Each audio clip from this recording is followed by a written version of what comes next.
xool ngi fi nga taxaw ngir askanu Sénégal la ma gëm tax lii am danañ ko ànd ñun ak suñuy morom soppi doxalinu Sénégal su neexee yàlla suñu borom parce que nañ ko jox mënuñu waxoon naa fi si njalbeen que le bilan Pastef se résume en 4 T: télé, toj, tuumalaate ak tooñ. tey loolu yëpp c'est effondré en 3 S: sos, saaga ak sànq Sénégal. waaye nag ndaw ñu taxaw pour xeex réew mi danañu ànd longo pour jëlee leen fi. tooñ nañu ay doomu aadama, tooñ nañu ay chefs religieux, tooñ nañu nos forces de défense et de sécurité, tooñ nañu nos vaillants magistrats, tooñ nañu les fonctionnaires, tooñ nañu étudiants yi, tooñ nañu les paramilitaires et autres, tooñ nañu enseignants yi ba ci santé bee si mujj. loolu ku ko noppiwaale nafeq nga, ku ko noppiwaale saytaane nga. dama jàpp tey réew mi soxla na ay doomam, danañu jóg jàmmarloog ñoom si nii wala si nale, waaye dinañ leen jële si bopp réew mi si kàttanu yàlla suñu borom. fula nag mooy jaay Ndakaar. démb dégg naa leen ñu naan ils appelaient à l'unité africaine. naka ngay wootee unité africaine doomu Sénégal doomu Afrique bëgg a présenter secrétaire général des Nations Unies muy le président Macky Sall nga xañ ko taxaw di joxe ay exemple pour l'Afrique. comme yéen a ko wax jaa ngi noonu la wanoon dina wanet. doomu Sénégal yeewu nañu danañu ànd ñun ñëpp liggéey ngir soppi seeni doxalin, parce que ku munta tabax munoo peinture lu dul kubéeru mbalka moo la dese. mobiliser avion militaire jël plus de 30 et quelques véhicules dem ba Casamance di fa inaugurer kubéeru mbalka loolu mënta weesu tas yaakaar. danañ jàpp ne Sénégal noonu lay continuer seeni régime parce que dañoo tooñ ñu ñu warta tooñ, dañoo laal ñu ñu warta laal. waaye doomu Sénégal yi dinañu ànd ñu bëgg réew mi nga xam ne kaso ak seen kër la ñu yemale. danañu ànd ñun danañu liggéey soit ñu mettre sur pied la coalition ànd fopp leen tuuri si mbalit ba parce que jot na. Bat, je te félicite président, maa ngi lay féliciter di la ñaanal yàlla mon frère. comme ñoom amuñu vision amuñu dara saaga la ñu mën, man j'assume. danañu génnee nos vidéos antérieures di ko teg, on l'assume. la politique est faite ainsi. mais ñun ñoo bokk jëmukaay, bokk jëm-jëm, bokk lu ñu bëgg muy Sénégal.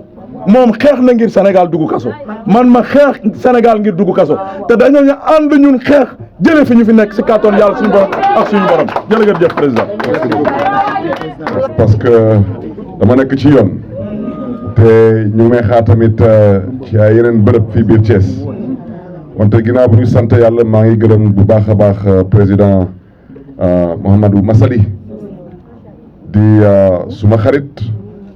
di suma wëllëre parce qu'on a beaucoup fait ensemble. Nous étions opposants, nous étions alliés, c'est ça la vie, loolu mooy àdduna.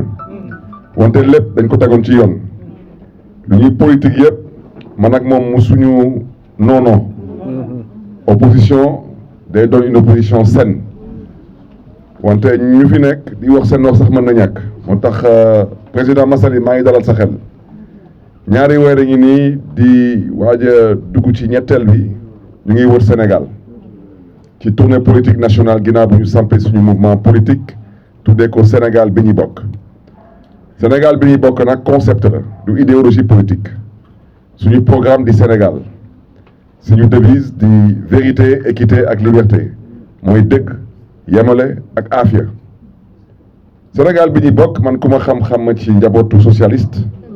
maa ngi ànd tey ak le deuxième adjoint au maire Pathé Ba ba may xamante ak moom mi ngi bàyyeekoo ci jàmm ci njabootu FSD/BJ. maa ngi ànd ak madame le maire Aïda Niang ba may xamante ak moom mi ñoom ci njabootu PIT. ensuite bés du ñàkk ci Sénégal bi ñu bokk am na ay sénégalais ak ay sénégalaises ñu bàyyeekoo ci ay yeneen parti politique ba ci waa boor bee parce que ñu ci bëri tey ñu ngi rëccu wante lu mu leen mën a wax mooy. fépp fu ñu jëm fépp fu ñu dem plus ou moins tey biir Sénégal président Massaly wax na ko léegi nii moo xam béykat yi moo xam nappkat yi moo xam sàmmkat yi moo xam transporteurs yi moo xam jakartamaan yi moo xam enseignants yi étudiants yi ku lim juum Sénégal ñëpp a mer lu ko waral nag mooy yaakaar bu tas lu waral yaakaar bu tas mooy am ay njiit yu dul wax dëgg mu ci njëkk ensuite ay njiit yu amul benn yéene ci askanu Sénégal teg ci nag ay njiit yu amul benn xeetu yërëmande ci askanu Sénégal dañu tële dañu cuune mënuñu ñu yokk ci soxor bon ak iñaan te du ñuy waxkatu dëgg moo tax président Massaly bay dalal sa xel ñii dañuy mos te dem te xam nañ ko moo tax jéemuñu dara dañuy mos te dem dama ne mbokk yi gis kenn ñii élection moo leen fi bàyyi ñii waa PDS ba ñuy nekk au pouvoir man mii dama nekkoon opposition jàkkaarloo woon ak ñoom wante président Abdoulaye Wade borom xel la woon xamoon état amoon bilan nekkoon liggéeykat et de passage on lui souhaite un joyeux anniversaire président Macky Sall ñëw président Macky Sall ma jàkkaarloo woon ak président Macky Sall nekkoon ci opposition ñoom ñaar ñëpp moo xam président Abdoulaye Wade moo xam président Macky Sall ñoom ñaar ñëpp jot nañ ma tëj kaso wante ci opposition wante président Macky Sall tamit nekkoon borom xel nekkoon homme d'état amoon bilan nekkoon liggéeykat wante ñii ñu fi nekk nii ñii opposition bëgg a jàkkaarloo ak ñoom mën na ñàkk parce que du ñu ay borom xel du xamuñu état xamuñu dara ci état du ñu ay liggéeykat te du ñu am bilan ñoom lu ñu nar a def mooy joxante loxo bokk benn ndey bokk benn baay donne une alternative crédible à ce régime.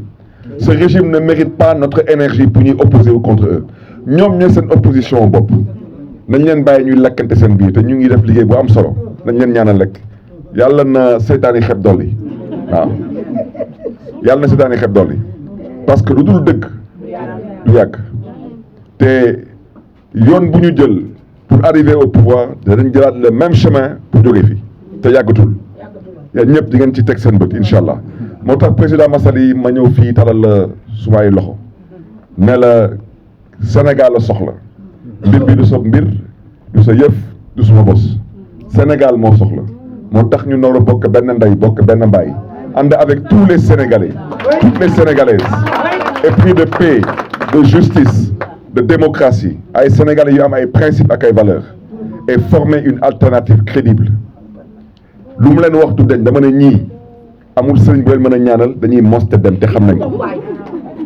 ko bu baax a baax moo tax du ma bëgg a guddal maa ngi lay gërëm di la sant ci noonu ñu dalalee fii sa kër di remercier tamit ñu ñu fi fekk leen di jox seen wàccuwaay te di remercier tamit la presse pour seen teewaay te incha allah lu mu leen mën a wax mbokk yi mooy li ci kanam raw li gët te ndam rek nekk ci kanam kon nag nañu bokk benn ndey bokk benn baay dem wut li te mu di ndam li maa ngi leen di gërëm leen di sant mbokk yi.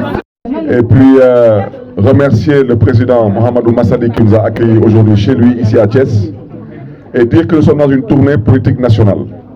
Une tournée politique nationale qui nous conduit à travers le Sénégal depuis quasiment maintenant 3 mois où nous visitons des départements du Sénégal, des régions du Sénégal, des communes du Sénégal pour faire connaître aux uns et aux autres ce mouvement qu'on a mis en place il y a 1 an de cela dénommé Sénégal bi ñu bokk, le Sénégal en commun, en partage, mais surtout aussi voir les conditions dans lesquelles les Sénégalais vivent. Et partout où nous passons, toutes couches confondues, tout âge confondu, c'est le désespoir, c'est la désillusion, pour ne pas dire la déception, voire même dans certains cas la trahison. Et je voudrais vraiment rassurer le président Massaly ainsi que ses compagnons en leur disant que ce que je suis en train de voir et ce que je suis en train d'entendre, vous dire que ceux qui sont actuellement au pouvoir, ce n'est qu'une question de temps. Nous restons convaincus qu'à la prochaine élection, ces gens vont quitter le pouvoir. Parce que, étant rien d'autre qu'une brochette d'incompétents, d'incapables notoires, étant incapables de conduire ce pays vers des lendemains meilleurs, parce qu'ils n'ont aucune vision. Et ce que je crois aujourd'hui, et je le crois fermement, Je pense que nous n'avons pas besoin de nous organiser pour nous opposer à ces gens. Nous opposer à ces gens serait une perte de temps pour nous. Mais je pense plutôt que nous devons travailler à nous organiser à être une alternative crédible, une alternative fiable, viable et durable pour toutes les générations. Et je le répète, moi-même qui vous parle aujourd'hui, j'ai eu à être opposant face au régime du président Abdoulaye Wade, mais je reconnais à l'homme Abdoulaye Wade, je lui reconnais un talent politique, un génie politique, un homme d'État, un homme compétent, un homme travailleur, un bâtisseur, avec en bandoulière un bilan. J'ai été opposant au président Macky Sall, mais je reconnais au président Macky Sall des qualités de génie politique, d'homme d'État, de bâtisseur, de travailleur avec en bandoulière un bilan. Ici, nous avons des incompétents, des incapables. Excusez-moi l'expression, parce qu'en français, vous savez, quand on ne dit pas la vérité, on est menteur. Donc des menteurs. Et des manipulateurs.